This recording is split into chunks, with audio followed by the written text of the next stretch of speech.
Honours দ্বিতীয় বর্ষের বাংলা সাহিত্যের ইতিহাস ২ অতি সংক্ষিপ্ত প্রশ্নাবলী। ১ নাম্বার আছে, ফোর্ট উইলিয়াম কলেজে বাংলা বিভাগ প্রতিষ্ঠিত হয় কত খ্রিস্টাব্দে? উত্তর ১৮০১ সালে। ২ নম্বর, বাঙালির লেখা প্রথম মুদ্রিত গদ্যগ্রন্থ কোনটি? উত্তর রামরাম বসু রচিত রাজা প্রতাপাদিত্য চরিত্র। ৩ নম্বর, ডিরোজিও কোন কলেজের শিক্ষক ছিলেন? উত্তর হিন্দু কলেজের।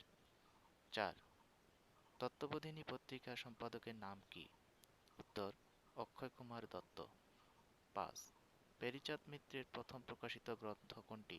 উত্তর আলালের ঘরের দুলাল। ৬ নম্বর, কোন পত্রিকা মুসলিম সাহিত্য সমাজের মুখপাত্র নামে খ্যাত? উত্তর শিখা পত্রিকা। ৭ নম্বর, বঙ্কিমচন্দ্রের কমলাকান্তের দপ্তর কি ধরনের গ্রন্থ? উত্তর রম্য রচনা।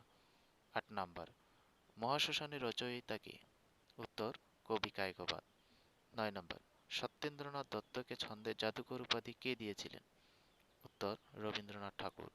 ১০ নম্বর, রাজশেখর বসুর ছদ্মনাম কি? উত্তর পরশুরাম।